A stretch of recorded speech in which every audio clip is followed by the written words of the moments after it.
Hello everyone, my name is the Deuteron Doctor, and we're going to be talking about how to play Inkbrush. I am not an Inkbrush main, and I don't know a lot about Inkbrush, but my friend Nate does. But what I can tell you is that Inkbrush is very fast, very aggressive, and mobile. It's basically like fighting a dog with rabies, essentially.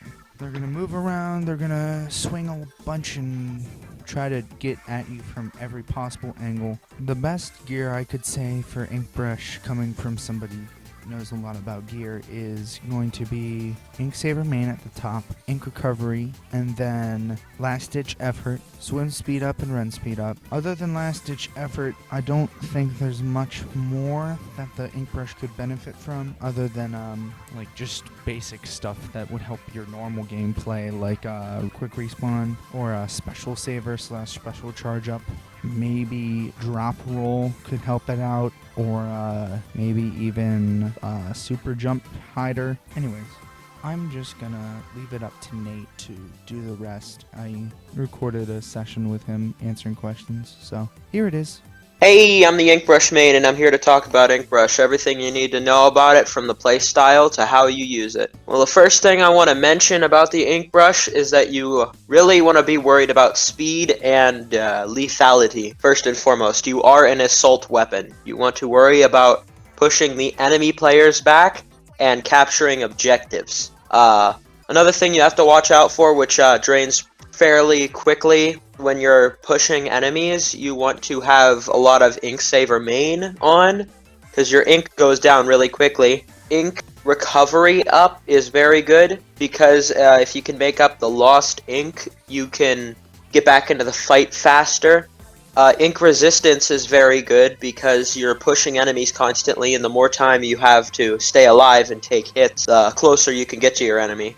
Inkbrush is all about getting up into your enemy, not in a one-to-one flat standpoint. You always want to have some sort of advantage. However, you are doing your best to essentially thirst for kills. The main person that is supposed to be getting kills on your team. Now, other people can have more kills, and that's fine, but you want to focus on enemy players.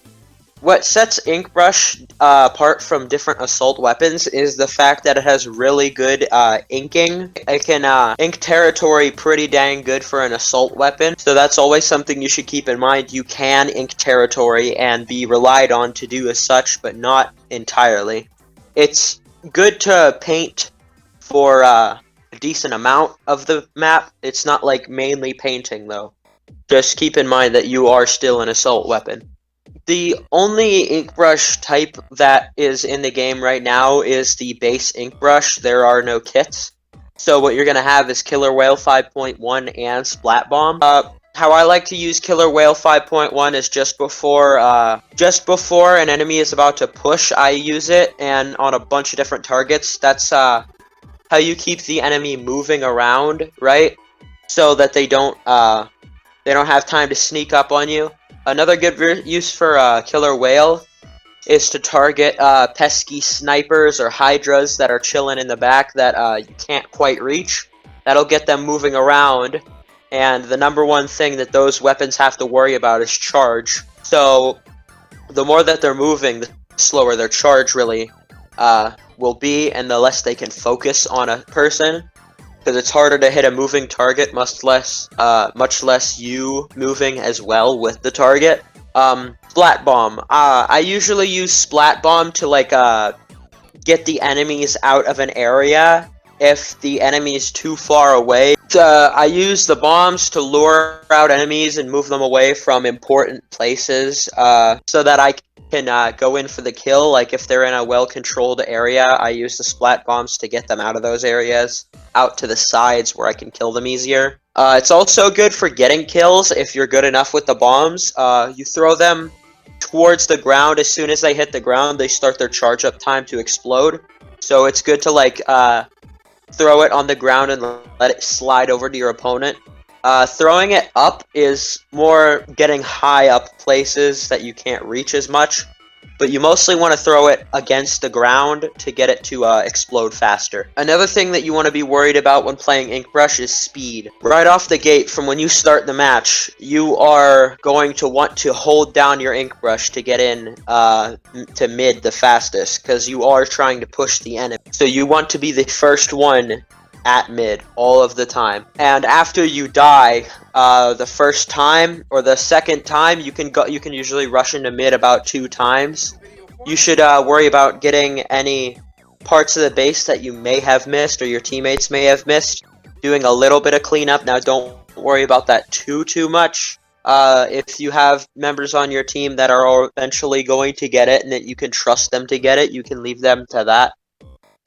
But if you can do a little bit of painting here and there, it's very good to do so, because you are a weapon that can handle some things like that. Unlike the blaster, you can kind of cover a larger area. And one more thing that I have to mention is that as an Inkbrush, you are only limited by your fire button from your time to kill. So as fast as you can hit the button is as fast as you can fire. Now there are multiple different strategies to hitting the button, such as you can use 2 fingers to alternate on the button, or you can just use 1 to tap it. Another one I've heard of but haven't personally used is setting another button to fire. Like if you have a Power A controller, now this isn't advised, but they have turbo buttons on the back that you can set to a fire button. That can help you fling out ink from the Inkbrush faster, and will also improve the time to kill. Now, if you don't have a Power A controller or are a normal person that doesn't like using off-brands, you can set it to maybe a different button on the controller that you won't really use as much, or you can just swap around the layout. That also helps too. And that's it for my portion.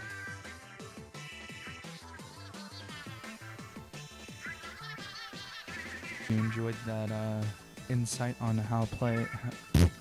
I hope you enjoyed that insight on how to play Inkbrush with, me asking Nate how to do it, because I'm bad at it. And hope it was informative, and my name is Dude Doctor, and I'll see you later. Bye.